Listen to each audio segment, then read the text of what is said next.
Morning dear student. आज class 10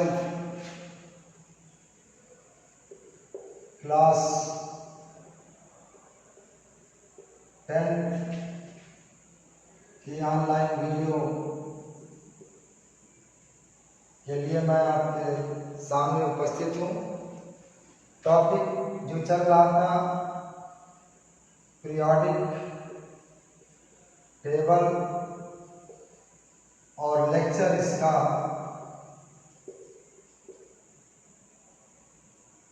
छठवां lecture आज इस टॉपिक का होना है। पिछले टर्म पे मैं स्पेशल केस बता रहा था, उसमें सामान्य तत्व और निष्क्रिय तत्व के बारे में बताया था। आज जो उसके आगे जो आर्टिकल है उसको मैं प्रोसीड करूंगा। हेडिंग डाल लीजिएगा संक्रमण तत्व। संक्रमण तत्व इसको कहते हैं अंग्रेजी में ट्रांजिशन एलिमेंट।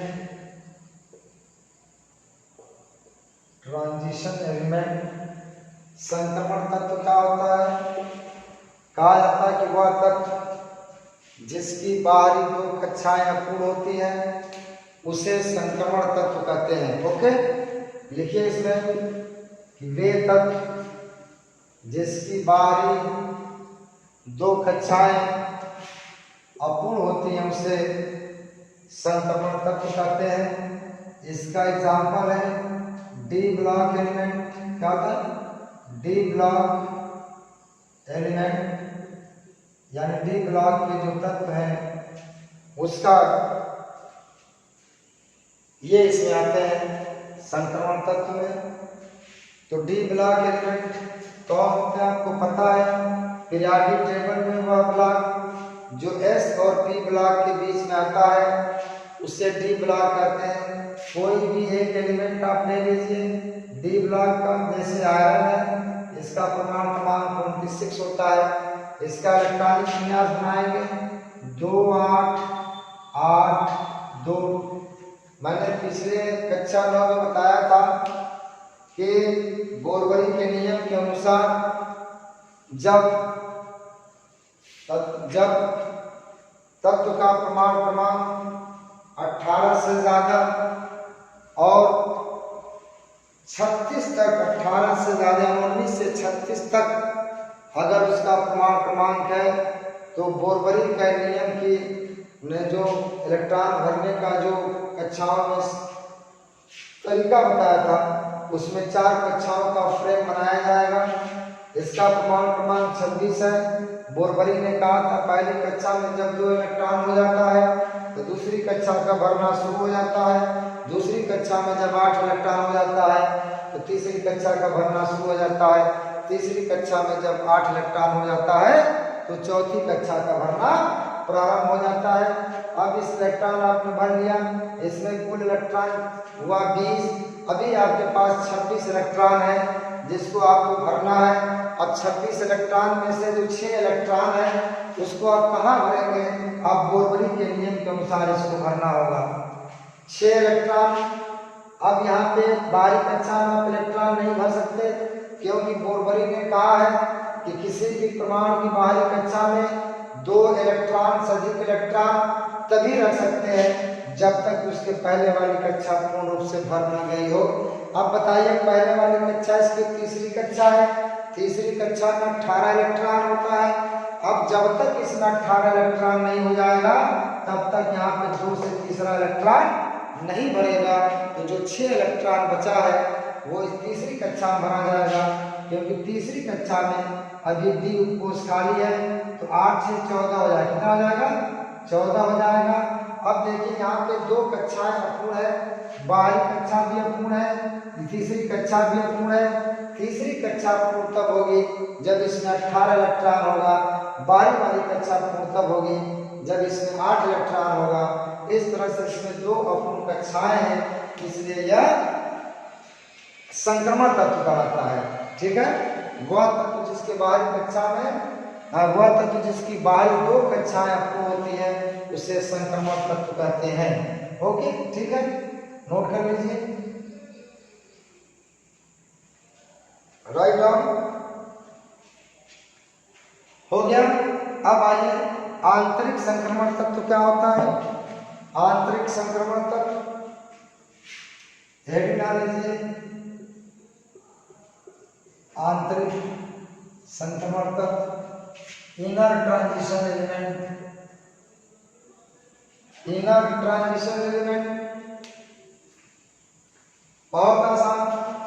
वे तत्व जिसकी बाहरी 3 कक्षाएं अपूर्ण होती हैं, वे तत्व जिसकी बाहरी 3 कक्षाएं अपूर्ण होती हैं उसे आंतरिक संक्रमण तत्व कहा जाता है। तो लिखिए इसमें, वे तत्व जिसकी बाहरी 3 कक्षाएं, वे तत्व जिसकी बाहरी 3 कक्षाएं अपूर्ण होती हैं उसे आंतरिक संक्रमण तत्व कहा जाता है। उसे क्या कहता है? आंतरिक संक्रमण तत्व कहा जाता है। एग्जाम्पल क्या इसका होगा?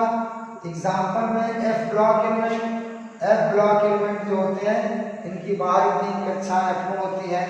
और एफ ब्लॉक में कौन कौन से तत्व आते हैं? लैंथेनाइड आते हैं, क्या आते हैं? लैंथेनाइड आते हैं और एक्टिनाइड आते हैं, क्या आते हैं? एक्टिनाइड आते हैं, लैंथेनाइड और एक्टिनाइड आते हैं। ठीक है, अब इसकी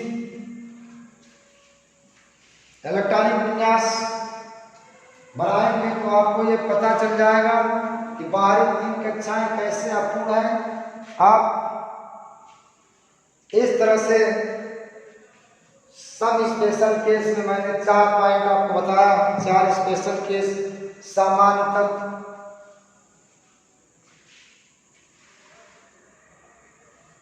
निष्क्रिय तत्व, संक्रमण तत्व और आंतरिक संक्रमण तत्व। तो ये आर्टिकल आपका यहाँ पे समाप्त हुआ।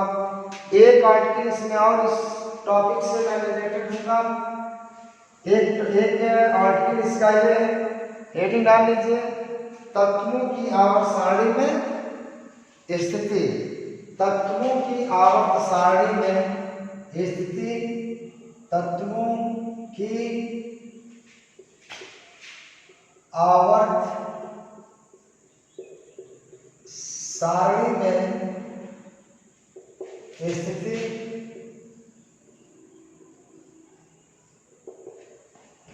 Position of element in periodic table. क्या है इसको, क्या कहा जाएगा?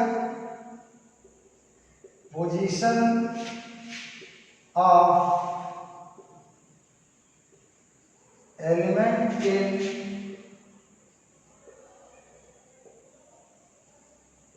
Periodic table. आवर्त सारणी में किसी भी तत्व की आवर्त सारणी में क्या स्थिति होगी, मतलब उसका आवर्त क्या होगा, उसका वर्ग क्या होगा। आप किस तरह से आप बिना याद किए हुए आप बता सकेंगे कि किसी भी तत्व का आवर्त में स्थान, आवर्त सारणी में स्थान क्या है। ठीक है ना, जैसे एग्जाम्पल के रूप में मैंने दे दिया सोडियम।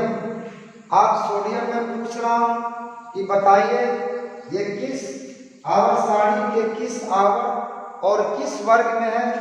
तो ये आपके लिए बहुत मुश्किल है बताना, याद करना, सारी आवर्त सारणी को याद करना ये भी मुश्किल काम है। लेकिन आपके पास मैं एक ट्रिक देता हूँ, उस ट्रिक से आप किसी भी एलिमेंट को आवर्त सारणी में बता सकते हैं कि उसका आवर्त सारणी में आवर्त क्या है और आवर्त में उस किस वर्ग का वो तत्व किस वर्ग में रखा गया है। चलिए इसका इलेक्ट्रॉनिक विन्यास बनाते हैं। प्रमाण क्रमांक 11 होता है 1s2 का मान, 2s2 का मान, 2p6 का मान, 3s1। ये देखिए ये सोडियम का इलेक्ट्रॉनिक विन्यास हो गया। अब देखिए इसका वर्ग हम कैसे बताएंगे, ग्रुप कैसे बताएंगे। इसका वर्ग पहले, ठीक है, पहले पीरियड लिख लीजिए। इसका आवर्त क्या है, किस आवर्त का तत्व है। अब आप इलेक्ट्रॉनिक विन्यास के आधार पर बताएंगे। आप देखेंगे पहले ढूंढिए कि आखिरी इलेक्ट्रॉन किस कक्षा में है? आखिरी इलेक्ट्रॉन किस कक्षा में है? आखिरी इलेक्ट्रॉन तीसरी कक्षा के एस कोष में। इसका मतलब आखिरी इलेक्ट्रॉन तीसरी कक्षा में है। इसका आवर्त क्या होगा? क्या होगा? थर्ड आवर्त का होगा। क्या होगा? थर्ड आवर्त का होगा। थर्ड आवर्त का होगा। पीरियड कैसे होता है? लास्ट नंबर ऑफ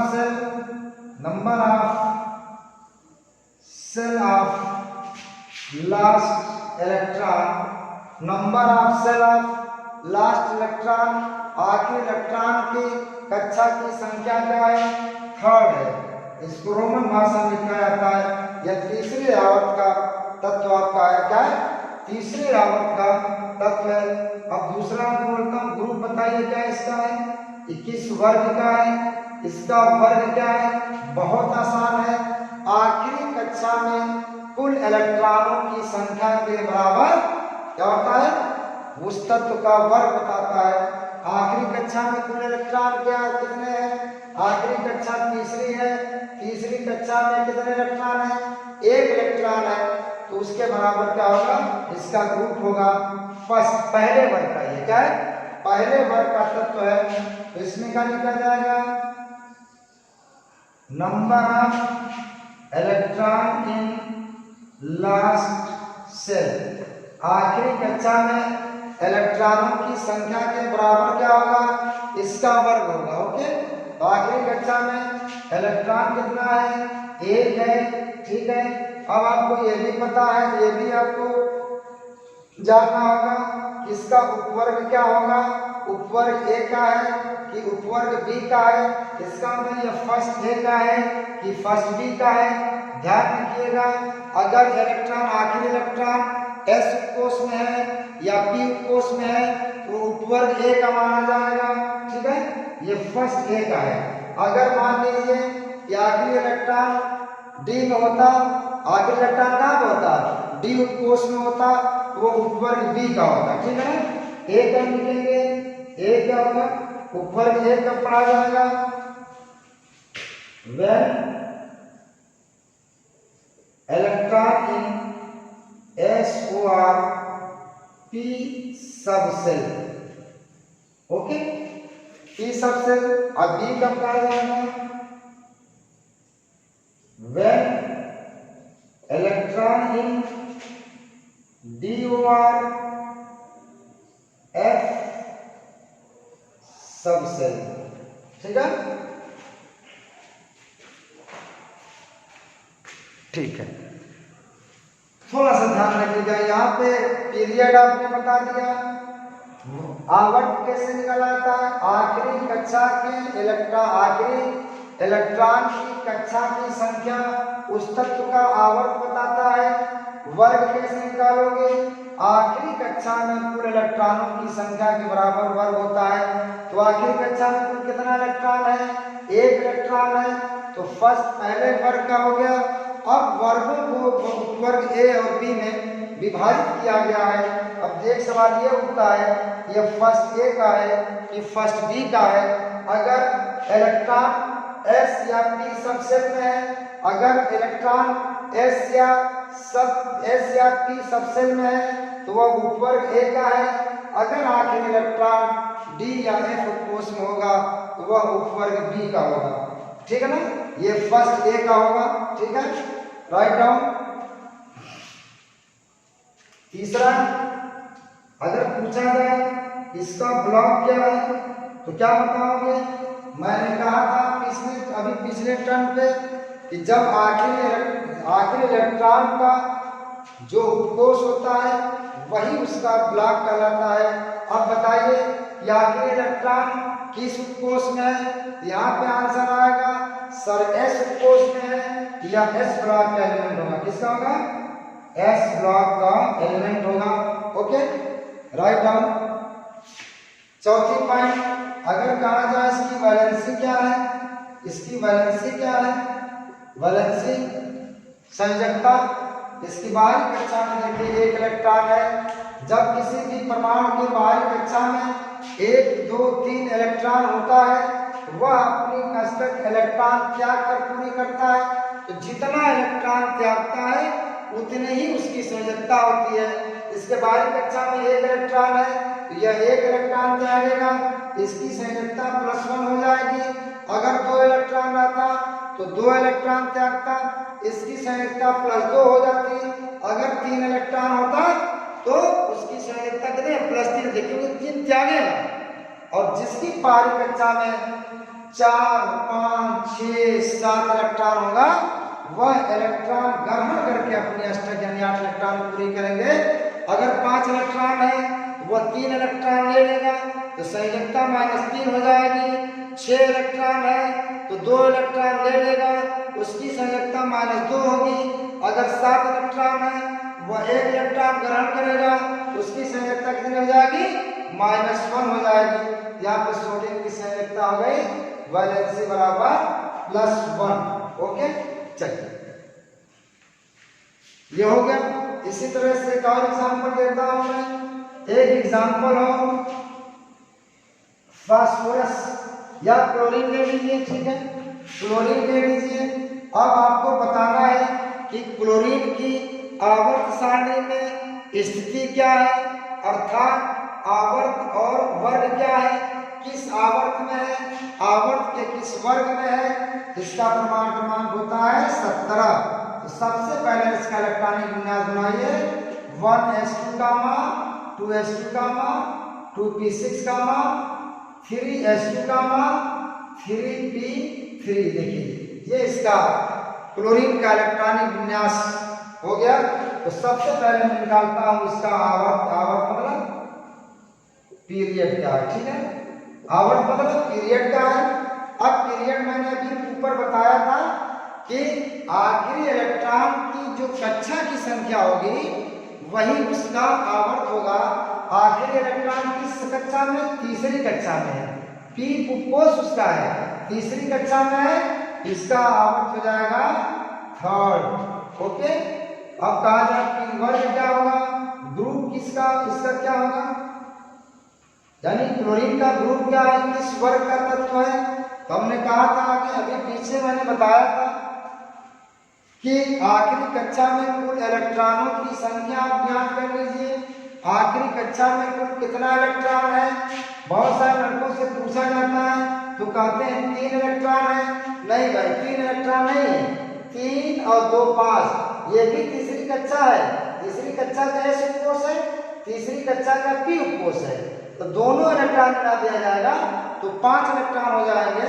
कितने हो जाएंगे, सॉरी कोल्ड्रिंक है ये 5 होगा, 5 2 7, कितना 5 2 7 इलेक्ट्रॉन है। तीसरी कक्षा में कितने इलेक्ट्रॉन हो गए, 7 हो गए।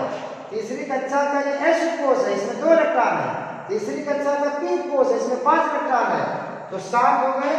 तो 7वें वर्ग का तत्व है और 7वें वर्ग का विभाजन उपवर्ग A और B में है। अब आपको ढूंढना है यह उपवर्ग A का है, उपवर्ग B का है। अब बताइए, अभी मैंने कहा था कि जब आखिरी इलेक्ट्रॉन S या P उपकोष में होता है तो वह उपवर्ग A का होता है, आखिरी इलेक्ट्रॉन P उपकोष में है, इसलिए आपका A वर्ग में होगा, A उपवर्ग में होगा। तीसरे और छठवें आवर्त के A उपवर्ग का तत्व है। ओके, अगर कहा जाए कि ब्लॉक क्या इसका होगा, तीसरा ब्लॉक अगर पूछा जाए तो ब्लॉक क्या होगा। हमने कहा था कि आखिरी इलेक्ट्रॉन का जो उपकोष होता है वही उस तत्व का ब्लॉक होता है। आखिरी इलेक्ट्रॉन का उपकोष P है, यह P ब्लॉक का एलिमेंट है। क्या है, P ब्लॉक एलिमेंट है। और उसके बाद एक पॉइंट और, वैलेंसी की पूछ जाएगा कोई, वैलेंसी बताइए। बाहरी कक्षा में कितना इलेक्ट्रॉन है, 7। अब ये अपनी अष्टक कैसे पूरी करेगा, एक इलेक्ट्रॉन लेकर पूरी करेगा, इसलिए इसकी संयोजकता हो जाएगी -1। इसकी संयोजकता क्या हो गई, -1, एक इलेक्ट्रॉन लिया है। ओके, लिखिए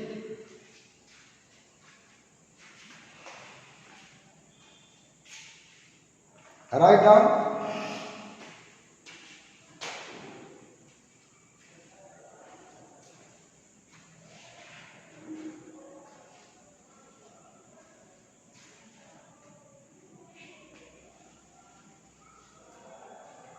ओके।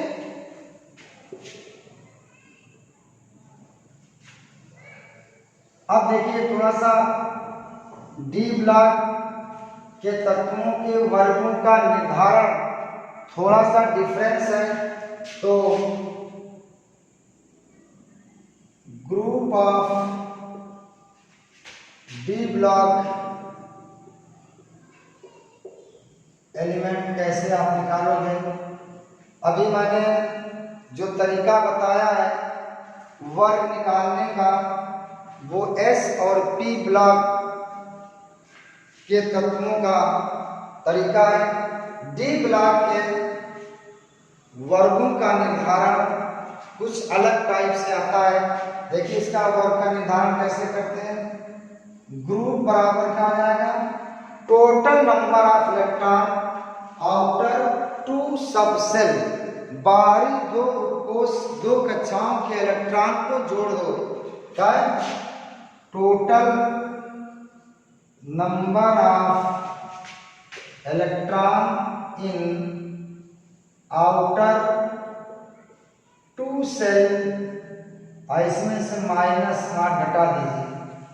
अगर माइनस इसमें से आप घटा दीजिए, अगर घटाने के बाद अगर ये देखिए आएगा क्या, अगर 1 आ गया, 2 आ गया, 3 आ गया, 4 आ गया, 5 आ गया, 6 आ गया, 7 आ गया, 8, 9, 10 आ गया, 8 आ गया, 9 आ गया, 10 आ गया, तब तो इसी संख्या के बराबर क्या होगा, उसका वर्ग होगा। 1 आएगा, इसका वर्ग ये फर्स्ट होगा, फर्स्ट बी होगा, क्योंकि आखिरी इलेक्ट्रॉन डी कोष में होगा। मैंने कहा है कि जब आखिरी इलेक्ट्रॉन डी कोष में होगा तो वो वर्ग बी का होगा, तो क्या हो जाएगा, फर्स्ट बी का हो जाएगा। अगर इससे कैलकुलेशन करने के बाद अगर 2 आता है तो सेकेंड बी का हो जाएगा। अगर 3 आता है, अगर 3 आता है तो थर्ड बी का हो जाएगा। अगर 4 आता है तो फोर्थ बी का हो जाएगा। अगर 5 आता है तो फिफ्थ बी का हो जाएगा। 6 आता है तो सिक्स बी का हो जाएगा। 7 आता है तो सेवंथ बी का हो जाएगा।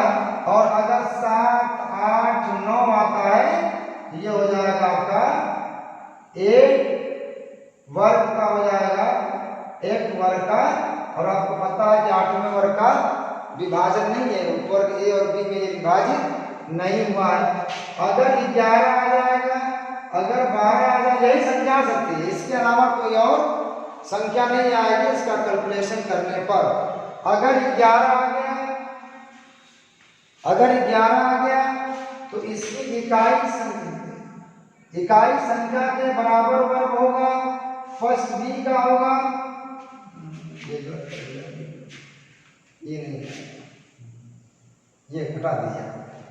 अगर 11 आ गया, 11 में इकाई संख्या के बराबर उसका वर्ग होगा। 12 आ गया, उसकी इकाई संख्या के बराबर क्या हो जाएगा, वर्ग हो जाएगा। इकाई संख्या 2 है तो थर्ड सेकेंड बी का हो जाएगा। ओके, या तो ये कैलकुलेशन जब करेंगे तो यही आपको आएगा, या तो ये नंबर आएगा, या तो ये आएगा, या तो ये आएगा, या तो ये या तो ये आएगा। इसके अतिरिक्त कोई और नंबर नहीं आएगा। अगर कैलकुलेशन करने के बाद 3 आता है तो थर्ड बी का, 4 आता है तो फोर्थ बी का, 5 आता है तो फिफ्थ बी का, 6 आता है तो सिक्स बी का, 7 आता है तो सेवन बी का, 8, 9 या 10 आता है तो 8, 9 या 10 आता है तो 8वें वर्ग का होगा। 11 आता है तो इसकी इकाई संख्या के बराबर वर्ग फर्स्ट बी का। 12 आता है तो इकाई संख्या के बराबर इसका वर्ग क्या हो जाएगा, सेकेंड बी। चलिए एक एग्जाम्पल देता हूं, आइए। ओके, नोट कर लीजिए इसको आप नोट कर लीजिए।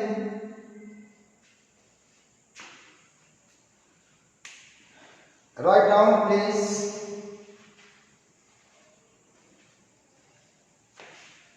हो गया, रफ कर दो, चलिए ठीक है। आइए एक दो एग्जाम्पल देकर के मैं उसको आप समझाता हूं। आयरन देख लीजिए, आयरन डी ब्लॉक का एलिमेंट है। 1s2 का 1, 2s2 का 1, 2p6 कामा 3s2 कामा 3p6 कामा 4s2 कामा 3d6। ये देखिए अब बाहरी दो कक्षाएं, यानी बाहरी दो कक्षाएं चौथी कक्षा है, अंदर वाली तीसरी कक्षा है, तो ग्रुप कैसे निकालेंगे?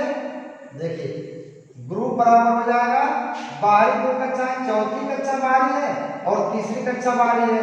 तीसरी कक्षा में कितना इलेक्ट्रॉन हो गया? 8 से 14, 14 तो 16 हो गए। कितने हो गए? ये हो गया 16। और 16 में से क्या करिए आप 8 घटा दीजिए तो हो जाएगा, ये आ जाएगा, आंसर आ जाएगा 8। क्या आ जाएगा? 8 आ गया। तो बोला था 8 9 10, जब 8 आ गया ये कितना किसका होगा? इसका वर्ग क्या होगा? 8b का होगा। किसका होगा? 8b इसका ऊपर हो जाएगा, b माइनस a का है क्योंकि आखिरी इलेक्ट्रॉन इसका d उसका आखिरी इलेक्ट्रॉन इसी में है। ठीक है, इसी तरह से मैं जिंक ले लिया, अपना जिंक ले लिया, जिंक का परमाणु क्रमांक 30 है, तो वो हो जाएगा 1s2 कामा 2s2 कामा 2p6 कामा 3s2 कामा 3p6 कामा 4s2 कामा 3d10। देखिए 3d10 30 इलेक्ट्रॉन हो गया। अब इसमें आप कैलकुलेशन करोगे तो क्या मिल जाएगा? ये देखिए तीसरी कक्षा में कितना इलेक्ट्रॉन? 18 हो गया। 18 को कितना हो गया? 20 हो गया। तो 20 माइनस 8 बराबर 10 है। 10 20 माइनस 10 बराबर नहीं यार 18 हुआ नहीं,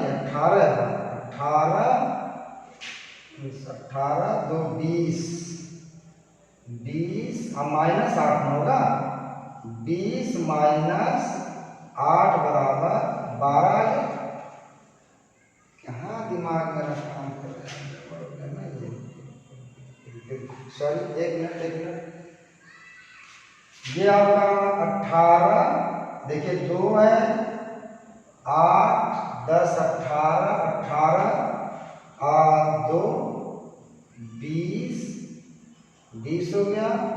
अब माइनस 8 कर दीजिए, तो 8 जब घटाएंगे 20 में से तो 12 आएगा। ठीक है, अब 12 जब आ जाएगा, इसकी इकाई संख्या 2 है, तो क्या हो जाएगा? ये सेकंड डी का हो जाएगा। ठीक है, तो इस तरह से डी ब्लॉक के तत्वों के वर्ग का निर्धारण थोड़ा सा डिफरेंस है, तो आप इसको ध्यान रखिएगा कि एस और पी ब्लॉक के वर्गों का निर्धारण तो मैंने शुरू में जो बताया है कि बाहरी कक्षा में कुल इलेक्ट्रॉनों की संख्या के बराबर होता है, लेकिन डी ब्लॉक के वर्गों का निर्धारण थोड़ा सा अलग है। इसमें बाहरी दो कक्षा के इलेक्ट्रॉन को जोड़ दिया जाता है, उसमें से 8 घटा दिया जाता है। अगर कैलकुलेशन में 3 आएगा तो थर्ड बी का, 4 आएगा तो फोर्थ बी का, 5 आएगा तो फिफ्थ बी का, 6 आएगा तो सिक्स्थ बी का, 7 आएगा तो सिक्स्थ बी का, 8 आएगा, 9 आएगा, 10 आएगा तो 8वें वर्ग का होगा। अगर कैलकुलेशन के बाद 11 या 12 आता है तो उसमें वर्गों की संख्या उसकी इकाई संख्या के बराबर होगी। Okay, that's all. तो ये आपका बहुत इंपॉर्टेंट है, बहुत ही इंपॉर्टेंट है। इसको आप यानी एक एक पॉइंट जो आपके जिंदगी में एक नई रोशनी, एक नई एनर्जी लेकर के आएगी। सपोज कर लीजिए कि अगर आप पीरियोडिक टेबल तो किसी को इतना जल्दी याद नहीं होती है, लेकिन अगर आपको ये दो कॉन्सेप्ट पता है कि वर्ग और आवर्त कैसे निकालते हैं, एक बहुत बड़ी समस्या रसायन विज्ञान केमिस्ट्री में समाप्त हो जाएगी। चलो भाई, मैं किसी भी वर्ग का आवर्त निकाल सकता हूँ, किसी वर्ग का आवर्त निकाल सकता हूँ, वर्ग निकाल सकता हूँ, ब्लॉक बता सकता हूँ, उसकी वैलेंसी बता सकता हूँ। इतने सारे सवाल के जवाब आपके इस वीडियो के माध्यम से आपको पता चल गया, और मैं समझता हूँ कि कोई कंफ्यूजन नहीं होगा। अगर आप इसको सीरियसली पढ़ेंगे तो there is no problem. Will be remain. तो ये था आपका तत्वों की स्थिति आवर्त सारणी में। ये आपका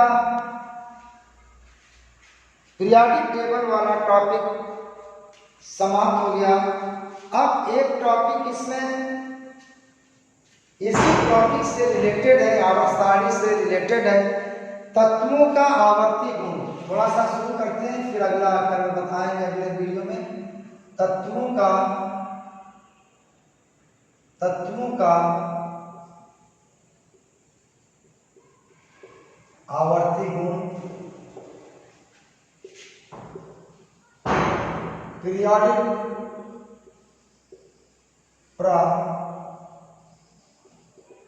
properties of element. Periodic properties of element, तत्वों का आवर्ती गुण, बहुत इंटरेस्टिंग और बहुत मजेदार टॉपिक है। यह बात आप तभी इस टॉपिक को समझेंगे जब पिछला टॉपिक आपका तैयार होगा, प्रिपेयर्ड होगा। देखिए, पीरियोडिक टेबल में कुछ ऐसे गुण हैं जो आवर्त में लेफ्ट से राइट जाने पर परिवर्तित होते हैं, परंतु एक निश्चित समयांतराल के बाद उनके गुणों की पुनः पुनरावृत्ति होती है। ऐसे प्रॉपर्टी कहते हैं आवर्ती गुण। जैसे आवर्त में लेफ्ट से राइट जाते हो, जैसे जैसे जैसे यहाँ पे जाओगे, यहाँ पर 0 है, यहाँ से यहाँ तक गुणों के में एक ही गुणों में क्या होगा, परिवर्तन होगा। लेकिन इसके बाद जब आवर्त सारणी आ जाएगी तो पुनः आप यहाँ पे आ जाओगे, इसके नीचे आ जाओगे तो क्या हो जाएगी, अब इन तत्वों के गुणों की पुनरावृत्ति होगी, यानी जो गुण इसका होगा वही गुण इसका हो जाएगा। ऐसे गुण को हम कहते हैं आवर्ती गुण। यानी आवर्त सारणी में आवर्त में आगे बढ़ने पर जिन गुणों के में परिवर्तन होता है और जिसका एक निश्चित समयांतराल के बाद पुनरावृत्ति होती है, उसे आवर्ती गुण कहते हैं। देखिए इसमें लिखिए कि वे गुण जो आवर्त में आगे बढ़ने पर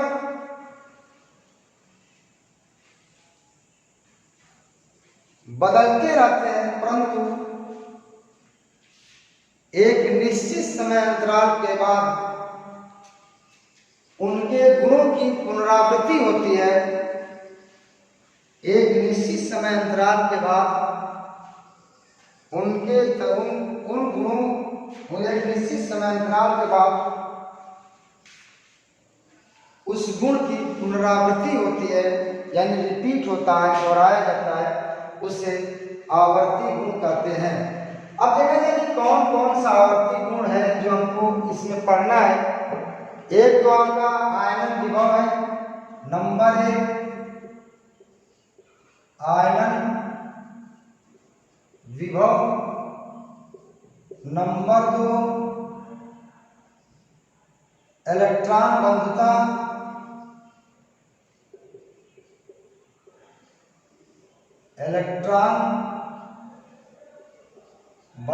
है। तीसरा है धन विद्युत लक्षण या परमाणु त्रिज्या है। चौथा है धन विद्युत लक्षण,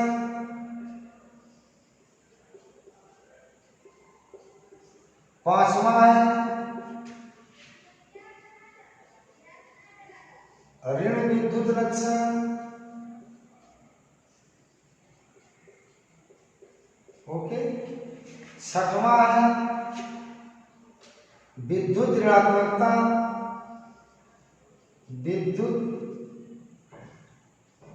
ऋणात्मकता, ऋणात्मकता। सातवां है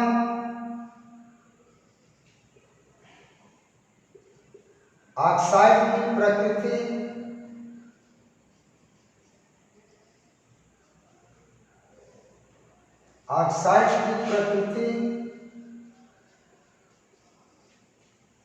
8वां है हाइड्राइड की प्रकृति।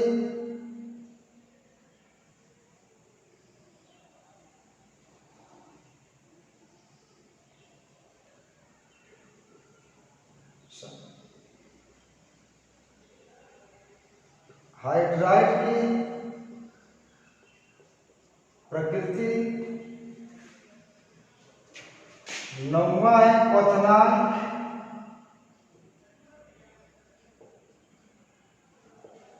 क्वथनांक।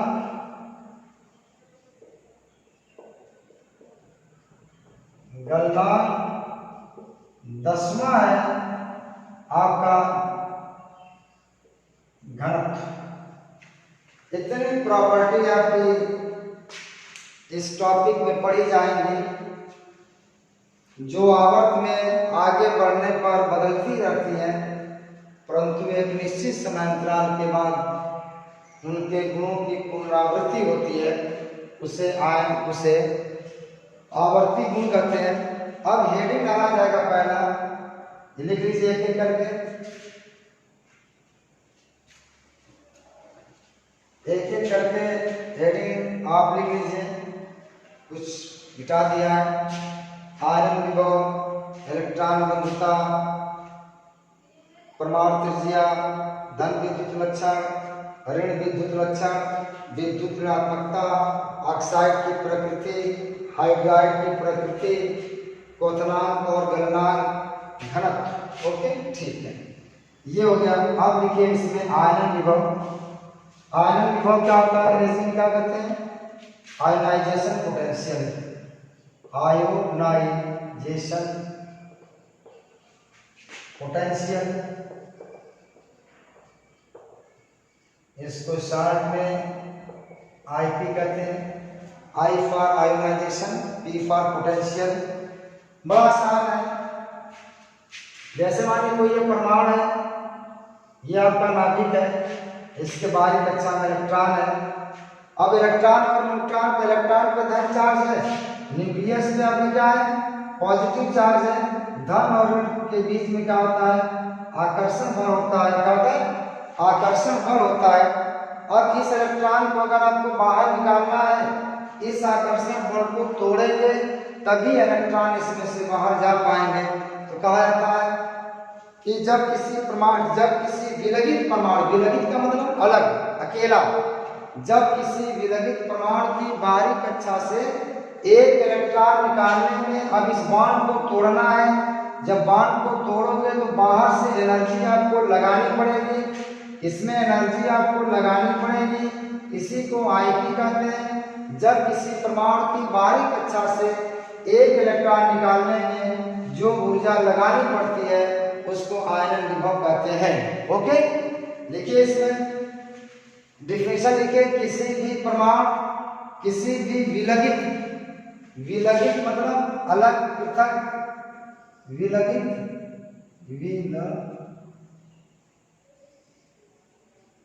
विलगित, किसी भी विलगित परमाणु की बाहरी कक्षा से एक इलेक्ट्रॉन निकालने में जितनी ऊर्जा लगानी पड़ती है उसे आयनन विभव कहते हैं। जितनी ऊर्जा लगानी पड़ती है उसे आयनन विभव कहते हैं। लगानी पड़ती है उसे आयनन विभव कहते हैं। ये स्ट्रक्चर बना लीजिए। इलेक्ट्रॉन को निकाल रहे हैं, इलेक्ट्रॉन तभी निकलेगा जब आपको ऊर्जा देंगे। ये ऊर्जा क्या है, यही आपकी आयनाइजेशन पोटेंशियल कराती है। क्या कराती है, यही आपकी आयनन विभव कराती है। बहुत आसान है। किसी भी परमाणु की बाहरी कक्षा से एक इलेक्ट्रॉन निकालने में जितनी ऊर्जा लगानी पड़ती है उसको हम क्या कहते हैं, आयनन विभव कहते हैं। ओके, अंडरस्टैंड, लिख लीजिए। तो आज की वीडियो में बस इतने ही, और जो नेक्स्ट वीडियो होगी मैं इसी को आगे प्रोसीड करके फिर आगे जो प्रॉपर्टी आएगी मैं बताऊंगा। बहुत इंपॉर्टेंट है, इस पे बहुत ही लग करके आप इसको पढ़िए, और पढ़ें, डेली पढ़ेंगे तो कहीं पे कोई प्रॉब्लम नहीं आएगी। तो ठीक है ना। बस एक आपसे अपील ये भी है कि वीडियो जब आप देखें तो वीडियो को लाइक, सब्सक्राइब और कमेंट्स करना ना भूलें। ठीक है ना? ओके, धन्यवाद, थैंक यू।